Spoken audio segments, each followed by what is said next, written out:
ভোটে নতুন বাংলাদেশের যাত্রা শুরু হবে বললেন প্রধান উপদেষ্টা। জুলাই অভ্যুত্থানে জনগণের পাশে থাকায় সশস্ত্র বাহিনীর প্রশংসা। 2024-এর ছাত্র জনতার অভ্যুত্থান ও চলমান দেশ পুনর্গঠন ও সংস্কারের কাজেও সশস্ত্র বাহিনী বরাবরের মতোই মানুষের পাশে দাঁড়িয়ে অব্যাহতভাবে দেশের মানুষের আস্থার প্রতিদান দিয়ে যাচ্ছে। সেনাকুঞ্জে সংবর্ধনায় যোগ দিলেন খালেদা জিয়া। প্রধান উপদেষ্টার সঙ্গে একান্ত আলাপ, এক মঞ্চে জামাত সহ বিভিন্ন দলের নেতারা। হঠাৎ তীব্র ভূমিকম্পে আতঙ্কে ঢাকাবাসী। সারা দেশে ভবন ও দেয়াল ধসে 9 জনের প্রাণহানি।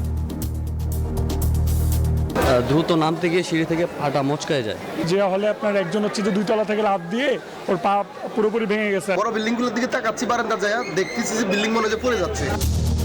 উৎপত্তিস্থল নরসিংদীর মাধবদী।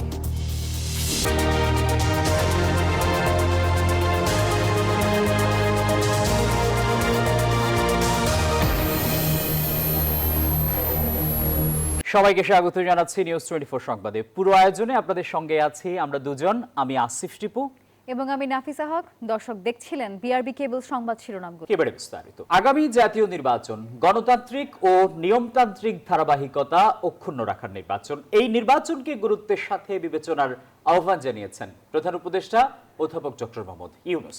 শুক্রবার সেনাকুঞ্জে বৈকালিক অনুষ্ঠানে তিনি এই আহ্বান জানিয়েছেন। আর এ সময় তিনি ভূমিকম্পে নিহতদের পরিবারের প্রতি সমবেদনা জানান। সেনাকুঞ্জের উঠানে সশস্ত্র বাহিনী দিবসের বৈকালিক অনুষ্ঠানে অংশ নেন বিএনপি চেয়ারপারসন বেগম খালেদা জিয়া, সেনাপ্রধান, নৌপ্রধান ও বিমান বাহিনীর কর্মকর্তারা। অংশ নেন সারা দেশের বিভিন্ন পেশার গুরুত্বপূর্ণ ব্যক্তিবর্গ।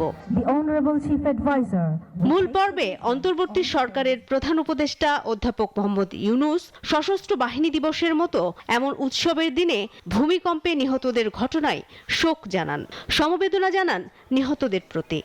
আজকে আমরা সবাই ব্যথিত, দুঃখ ভারাক্রান্ত। হঠাৎ ভূমিকম্পের কারণে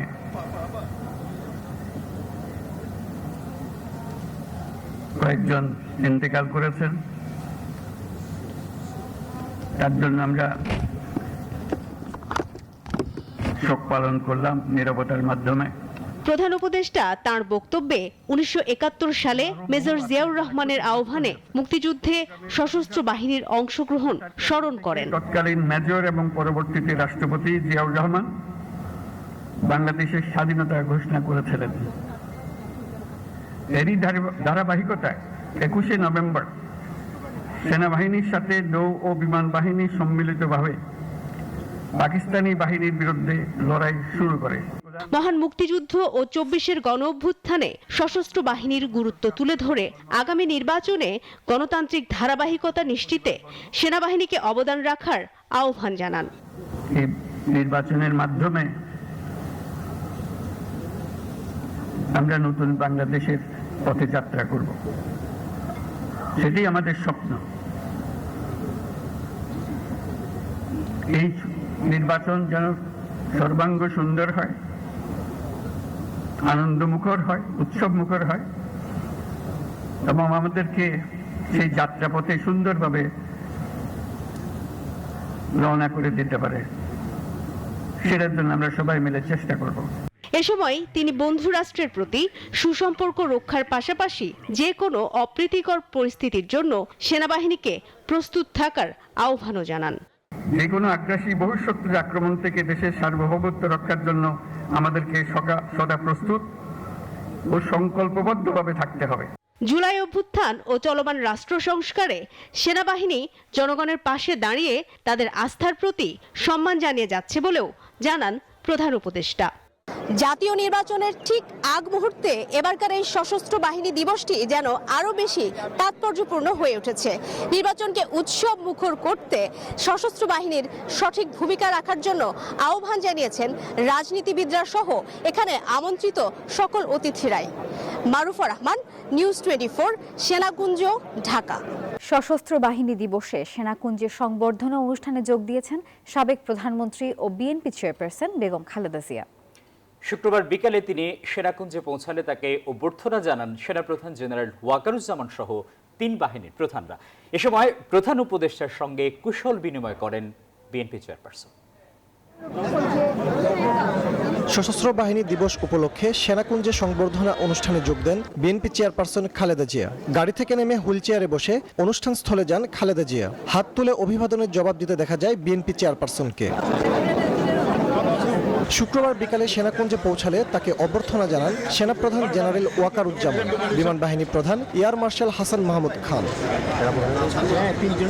সশস্ত্র বাহিনী দিবসের অনুষ্ঠানে সেনাকুঞ্জে অন্তর্বর্তী সরকারের প্রধান অধ্যাপক মোহাম্মদ ইউনূসের সঙ্গে একান্তে কথা বলেছেন বিএনপি চেয়ারপারসন খালেদা জিয়া। এ নিয়ে সেনাকুঞ্জে দুবার বেগম জিয়ার সঙ্গে সরকার প্রধানের একান্তে আলাপ হলো। বিএনপি চেয়ারপারসন ছাড়াও সশস্ত্র বাহিনী দিবস উপলক্ষে সেনাকুঞ্জে সংবর্ধনা অনুষ্ঠানে হাজির ছিলেন বিএনপি নেতা সালাউদ্দিন আহমদ সহ একাধিক নেতা। সেনাকুঞ্জে সংবর্ধনা অনুষ্ঠানে উপস্থিত ছিলেন জামাতের আমির এবং এনসিপির শীর্ষ নেতারা। এ সময় বিভিন্ন রাজনৈতিক দলের নেতারা কুশল বিনিময় করেন। ফজলে রাব্বি সৌরভ, নিউজ 24, ঢাকা। ভয়াবহ ভূমিকম্পে কেঁপে উঠল রাজধানী ঢাকা। রিক্টার স্কেলে যার মাত্রা ছিল 5.7। শক্তিশালী ভূমিকম্পে ভবন ধস এবং ফাটল দেখা দিয়েছে রাজধানীতে। ঝাঁকুনি অনুভূত হওয়ার সঙ্গে সঙ্গে বিভিন্ন এলাকায় মানুষ আতঙ্কে ঘর থেকে রাস্তায় নেমে আসেন। আবহাওয়াবিদরা এই বিষয়টাতে বলছেন, এই কম্পন এখন মাঝারি হলেও ভবিষ্যতে আরও বড় ধরনের ভূমিকম্পের ঝুঁকি উড়িয়ে দেওয়া যায় না।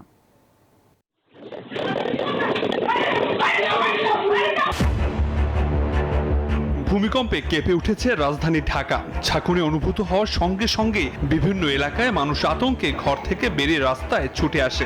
ঝাঁকুনির সময়কাল খুব বেশি না হলেও হঠাৎ কম্পনে মানুষের ভেতর ভয় ছড়িয়ে দেয়। আতঙ্কিত হয়ে মানুষ বাসা ছেড়ে নেমে আসেন বাইরে। কলেমা পড়তেছে সবাই যে এটাই মনে হয় যে শেষ অবস্থা। ব্যাপারটা বুঝছেন, এরকম অবস্থা হয়ে গেছে। বাচ্চাগুলো যে ট্রমা অ্যাটাক হয়ে গেছে, কি ভয় পাইছে এখন, মানে অবস্থা খুবই খারাপ। আল্লাহ বাঁচাইছে সবাইকে। আজকে বেঁচে থাকার সম্ভাবনা আজকে শেষ, মৃত্যুর আজকে বেরোতে পারবো না, শেষ। দোয়া দরুদ যা যা জানি পড়ে ফেলছি, মনে হচ্ছে যে আজকে শেষ। আজকে যেভাবে মানে বিল্ডিং লারা দিছে, মনে হচ্ছে যে বিল্ডিং একবার ডাইনে যাচ্ছে আরেকবার বামে যাচ্ছে। এইভাবে বড় বিল্ডিং গুলোর দিকে তাকাচ্ছি, বারান্দা যায় দেখতেছি যে বিল্ডিং মনে হয় পড়ে যাচ্ছে। সামাজিক যোগাযোগ মাধ্যমে একাধিক বাসিন্দা ভূমিকম্পের মুহূর্তের ভিডিও ও ছবি শেয়ার করেছেন। শহরের কয়েকটি ভবন হেলে পড়া এবং ফাটল দেখা যাওয়ারও খবর মিলেছে। ঢাকার বিভিন্ন এলাকায় ভূমিকম্পের পর একাধিক দুর্ঘটনার খবর পাওয়া গেছে। আরমানিটোলার কসাইটুলিতে একটি 8তলা ভবনের পলেস্তরা ও ইট খসে পড়ে 3 পথচারী মারা গেছেন। বাড়িধারাতে একটি বাসায় আগুন লাগে। তাছাড়া সূত্রাপুরের স্বামীবাগে একটি 8তলা ভবন হেলে পড়ে পাশের ভবনে আটকে আছে। এছাড়া আরও বিভিন্ন স্থান থেকে ক্ষয়ক্ষতির খবর আসছে। আবহাওয়া অধিদপ্তর জানিয়েছে, ভূমিকম্পের উৎপত্তিস্থল ঢাকা থেকে 13 কিলোমিটার দূরে নরসিংদীর মাধবদীতে। শুক্রবার সকাল 10:38 ঢাকা সহ দেশের বিভিন্ন স্থানে এই ভূমিকম্প অনুভূত হয়। রিক্টার স্কেলে যার মাত্রা ছিল 5.7। আবহাওয়াবিদ বলছেন, ভবিষ্যতে আরো বড় ধরনের ভূমিকম্পের ঝুঁকি উড়িয়ে দেওয়া যায় না। আমাদের অবস্থানগত কারণ এবং আমাদের ভূমিকম্পের যে হিস্টোরিক্যাল রেকর্ড, আমরা সেগুলোকে বিবেচনা করলে যে বাংলাদেশ বা এর চারপাশে বড় ভূমিকম্প হওয়ার একটা ঝুঁকি আছে বা সম্ভাবনা আছে। রাজধানীর বিভিন্ন এলাকায় ভূমিকম্পের শিক্ষার্থী ও শিশুসহ আহত অন্তত 18 জন ঢাকা মেডিকেল কলেজ হাসপাতালের জরুরি বিভাগে এসেছে। আবির হোসেন, নিউজ 24, ঢাকা। দেশের ইতিহাসে ভয়াবহ এই ভূমিকম্পের কেন্দ্রস্থল ছিল নরসিংদীর মাধবদী। 5.7 মাত্রার এই ভূমিকম্পে প্রাণ হারান এই জেলারই 4 জন, আর আহত হয়েছেন আরও কমপক্ষে 55 জন। শক্তিশালী এই কম্পনে জেলার বিভিন্ন ভবনে ফাটল দেখা দিয়েছে, এমনকি মাটিতে লম্বা ফাটলও দেখা দিয়েছে। এদিকে রূপগঞ্জে দেয়াল ধসে পড়ে নবজাতকের মৃত্যু হয়েছে। দীর্ঘ এই ফাটল দেখে মনে হয় মাটি নিজের সাথে সম্পর্ক ছিন্ন করে আলাদা হয়ে গেছে। নরসিংদীর ঘোড়াশালে উৎপন্ন 5.7 মাত্রার ভূমিকম্পে এভাবেই ফাটল দেখা দেয়। এছাড়াও ফাটল দেখা দিয়েছে বেশ কয়েকটি স্থাপনাতেও। সকাল 10:30টার 26 সেকেন্ডের এই ভূমিকম্পের সময় গাবতলী এলাকার একতলা ভবনের ছাদ ধসে এক শিশু নিহত হয়। এছাড়াও পলাশ উপজেলার মালিতা গ্রামে মাটির ঘর ভেঙে চাপা পড়ে এক বৃদ্ধ নিহত হন। একই উপজেলায় ভূমিকম্পের সময় স্ট্রোক করে আরও একজন নিহত হন। এছাড়াও বিভিন্ন স্থানে দেয়াল ধস সহ ভূমিকম্পের সময় হুড়ুহুড়িতে আরো 55 জন আহত হন। আহতরা জেলার বিভিন্ন হাসপাতালে চিকিৎসা নিচ্ছেন।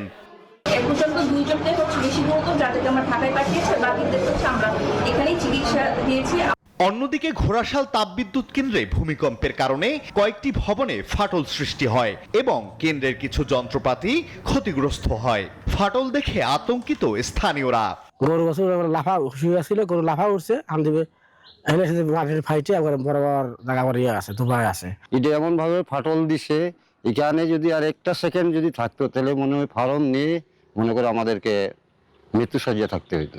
এদিকে রূপগঞ্জে দেয়াল ধসে এক নবজাতক নিহত হয়েছে। এছাড়াও গাজীপুরে ভূমিকম্পের সময় কারখানা থেকে তাড়াহুড়ো করে বের হতে গিয়ে টঙ্গী ও শ্রীপুরে 2 পোশাক কারখানার কমপক্ষে 2 শতাধিক শ্রমিক আহত হন। Desk report, news 24। রাজধানী ঢাকা সহ সারা দেশে শক্তিশালী ভূমিকম্পে এখন পর্যন্ত 9 জন নিহত হওয়ার খবর পাওয়া গেছে। এর মধ্যে ঢাকায় 4 জন, নারায়ণগঞ্জে 1 জন এবং নরসিংদীতে 4 জনের মৃত্যু নিশ্চিত হয়েছে। আর এছাড়া বিভিন্ন স্থানে বহু মানুষ আহত হয়েছেন এবং বেশ কয়েকটি ভবন ও স্থাপনায় দেখা দিয়েছে ফাটল। হুড়োহুড়ি করে নামতে গিয়ে বেশিরভাগ আহত হন বলে জানিয়েছেন চিকিৎসকরা।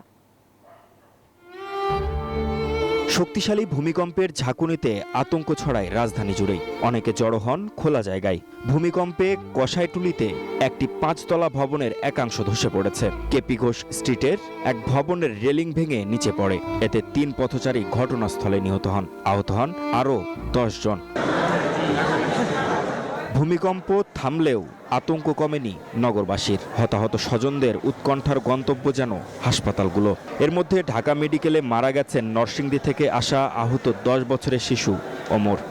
সবাই দৌড়াদৌড়ি করে ছুটতেছে, তখন আমিও সিঁড়িতে গেছি। সিঁড়িতে যাওয়ার পর সবার ধাক্কা লাগে পড়ে গেছে সিঁড়ি থেকে। যখন ভূমিকম্প হয় তখন আমি দ্রুত নামতে গিয়ে সিঁড়ি থেকে পাটা মচকায় যায়। যে হলে আপনার একজন 2 তলা থেকে লাফ দিয়ে ওর পা পুরোপুরি ভেঙে গেছে। নিরাপত্তার জন্য যখন তাড়াতাড়ি করে নামতে যায় তখন আসলে অনেক ইনজিউর্ড হয়। আমাদের বন্ধু ঢাকা মেডিকেলে ভর্তি, তাকে আমরা দেখতে আসছি। হাসপাতালে আসাদের তালিকায় ঢাকা বিশ্ববিদ্যালয়ের হলগুলোর আবাসিক শিক্ষার্থীরাও। রোগীর সংখ্যা বাড়ার শঙ্কা করছেন ডাক্তাররা। যারা খুব বয়স্ক ছিলেন তারা দেখা গিয়েছে যে তাদের এই ব্যালেন্সটা রক্ষা করতে পারে নাই, এবং যে কারণে দেখা গিয়েছে যে ওদের ইনজুরির সংখ্যাটা বেশি হয়েছে। এর মধ্যে আমরা হেড ইনজুরির পেশেন্ট পাচ্ছি এবং বিভিন্ন ধরনের ফ্র্যাকচারের পেশেন্টগুলো পাচ্ছি। এখন পর্যন্ত প্রাপ্ত তথ্য অনুযায়ী 66 জন রোগী ভূমিকম্পের পর থেকে এখানে আসার তথ্য আমাদের কাছে রয়েছে, এবং তাদের আসার পথে বেশিরভাগই প্রাথমিক চিকিৎসা দিয়ে ছেড়ে দেওয়ার মতো আমরা ছেড়ে দিচ্ছি। তাৎক্ষণিক আহতদের খোঁজখবর নিতে ঢাকা মেডিকেলে আসেন স্বাস্থ্য উপদেষ্টা। জরুরি বিভাগ পর্যবেক্ষণ শেষে জানান, আহত সকলের সর্বোচ্চ চিকিৎসা নিশ্চিত করতে কাজ করছে সরকার। আমরা সবাই মিলে চেষ্টা করি যাতে আমরা তাদের জন্য ভালো চিকিৎসাটা দিতে পারি, ভালোভাবে তারা তাদের নিজ দেশ বাসায় ফিরে যাক, এটাই আমরা পারি। এ ধরনের অনাকাঙ্ক্ষিত ঘটনা এড়াতে সচেতনতার পাশাপাশি প্রশাসনের দ্রুত পদক্ষেপ দাবি করেন ভুক্তভোগী স্বজনরা। মাহমুদ হাসান, নিউজ 24, ঢাকা। রাজধানীর মুগদার মদিনাবাগে ভূমিকম্পে নির্মাণাধীন ভবনের রেলিং ধসে মাথায় পড়ে মাকসুদ নামের এক নিরাপত্তা কর্মীর মৃত্যু হয়েছে। শুক্রবার সকাল 11:15টার দিকে মুগদা মদিনাবাগ মিয়াজি গলিতে ঘটনাটি ঘটে। দেখতে পেয়ে স্থানীয়রা তাকে মুগদা মেডিকেল কলেজ হাসপাতালের জরুরি বিভাগে নিয়ে গেলে দায়িত্বরত চিকিৎসক তাকে মৃত ঘোষণা করেন। পুলিশ জানায়, ভূমিকম্পের সময় ভবন থেকে বাইরে যাচ্ছিল সে। এ সময় ভবনের উপর থেকে রেলিং ধসে তার মাথায় পড়লে গুরুতর আহত হন তিনি। নিহত মাকসুদ লক্ষ্মীপুর রামগতি উপজেলার বাসিন্দা। এবারও বাংলাদেশ সহ এলডিসিভুক্ত দেশগুলোর জন্য কোনো ধরনের সুখবর ছাড়াই শেষ হয়েছে 30তম বিশ্ব জলবায়ু সম্মেলন COP30। জলবায়ুর প্রভাবে ক্ষতিগ্রস্ত দেশগুলোর জন্য এবারও আর্থিক সহায়তার বিষয়ে কোনো সিদ্ধান্ত আসেনি এই সম্মেলন থেকে। এদিকে COP30 প্রেসিডেন্টের এক বিজ্ঞপ্তিতে জানানো হয়, উন্নয়নশীল দেশগুলো নিজেদের ক্ষতি পোষাতে যে $1.20 কোটি আর্থিক সহায়তার প্রস্তাব করেছে তা আমলে নিয়েছে COP কর্তৃপক্ষ। তা নিয়ে আলোচনা হবে আগামীতে।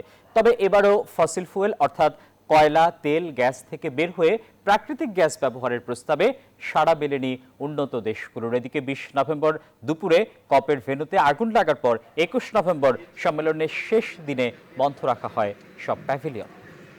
এবার জেডএসআরএম নির্বাচনের পথে।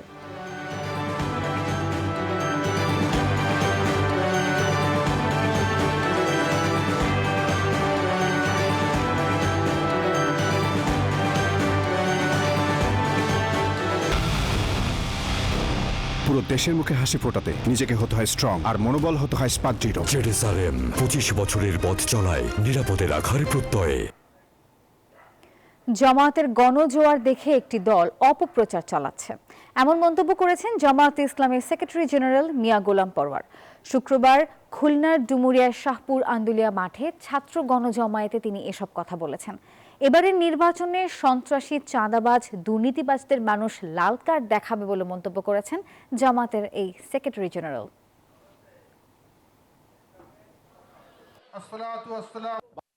রাস্তাঘাট, বাস স্ট্যান্ড, টেম্পো স্ট্যান্ড, ঠিকাদারি, ঘের ব্যবসা, বালুঘাট, সমস্ত হাকার্স মার্কেটগুলো একটা বিশেষ দলের লোকেরা চাঁদাবাজি করে আবার দখল করেছে।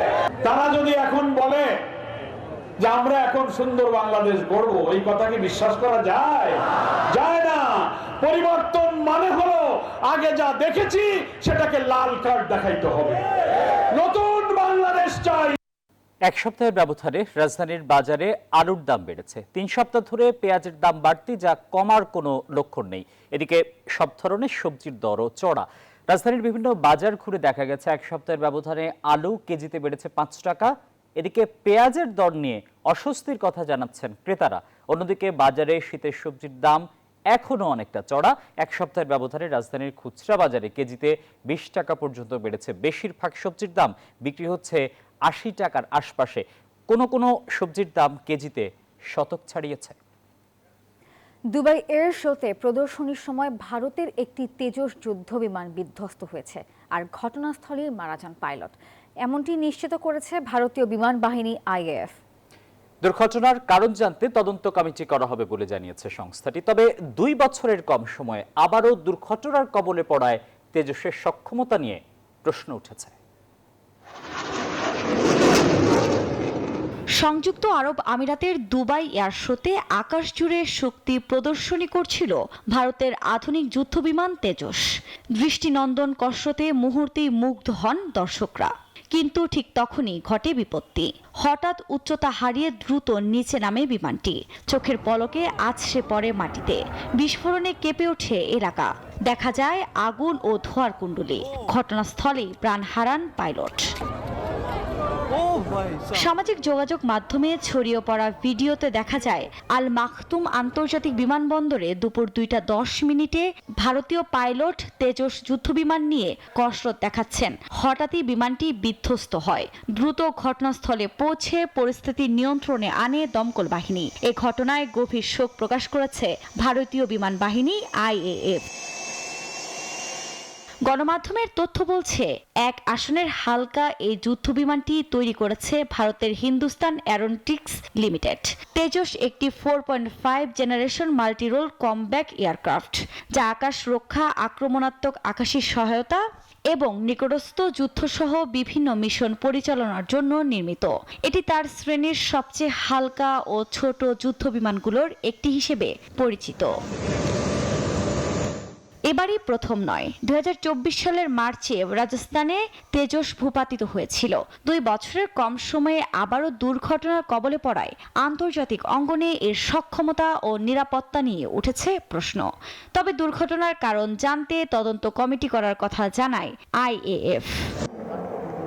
আফরিন মৌ, নিউজ 24। ভারতকে কাঁদিয়ে এশিয়া কাপ রাইজিং স্টারের ফাইনালে পৌঁছে গেছে বাংলাদেশ এ দল। নাটকীয়তায় ভরা এই ম্যাচ শেষ পর্যন্ত গড়ায় সুপার ওভারে।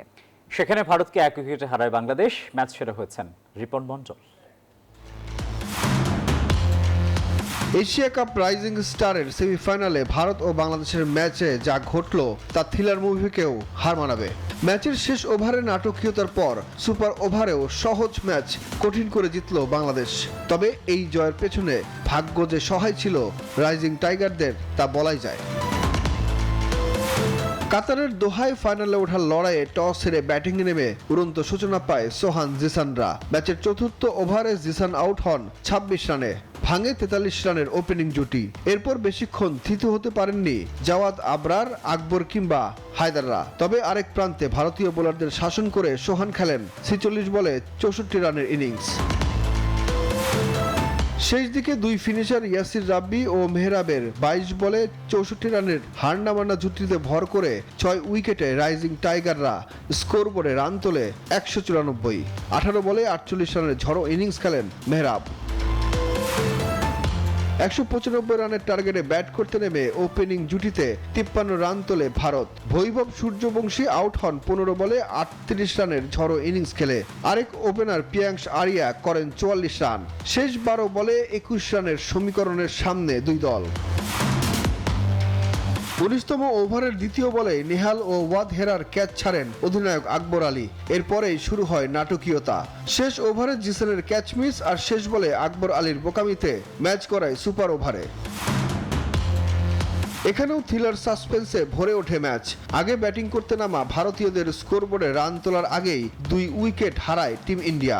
রিপন মন্ডলের কল্যাণে টাইগারদের সামনে টার্গেট দাঁড়ায় ১ রান। তাতেও তীরে এসে তরি ডোবানোর পরিস্থিতিতে পড়ে বাংলাদেশ। জবাব দিতে নেমে সুপার ওভারের প্রথম বলেই উইকেট হারায় বাংলাদেশ।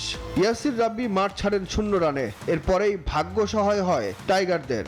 ওয়াইডের সুবাদে এশিয়া কাপ রাইজিং স্টারের ফাইনালে পৌঁছে যায় বাংলাদেশ। সুপার ওভারে ভারতের ২ উইকেট তুলে নিয়ে ম্যাচ সেরা হন রিপন মন্ডল। সুকন সরকার, নিউজ 24। মিরপুর টেস্টের তৃতীয় দিন শেষে আয়ারল্যান্ডের বিপক্ষে ৩৬৭ রানের লিড নিয়েছে বাংলাদেশ। শেরেবাংলা ক্রিকেট স্টেডিয়ামে তৃতীয় দিনের শুরুতে তাইজুলের ঘূর্ণিতে ২৬৫ রানে অল আউট হয়ে ফলোয়ানে পড়ে সফরকারীরা। কিন্তু তাদের ফলোয়ানে না পাঠিয়ে ব্যাটিংয়ে নেমে ১ উইকেটে ১৫৬ রান তুলে দিন শেষ করে বাংলাদেশ। ফলে ৩৬৭ রানের লিড পায় নাজমুল শান্তর দল। ৬০ রানের ইনিংস খেলেন জয়। সাদমান অপরাজিত ৬৯ রানে আর মুমিনুল হক অপরাজিত আছেন ১৯ রানে। টাইগারদের হয়ে ৪ উইকেট শিকার করেন তাইজুল ইসলাম। প্রথম ইনিংসে বাংলাদেশ তোলে ৪৭৬ রান। দর্শক, এই ছিল নিউজ 24 সংবাদের এখনকার আয়োজনে। এতক্ষণ আমাদের সঙ্গে থাকায় সবাইকে ধন্যবাদ।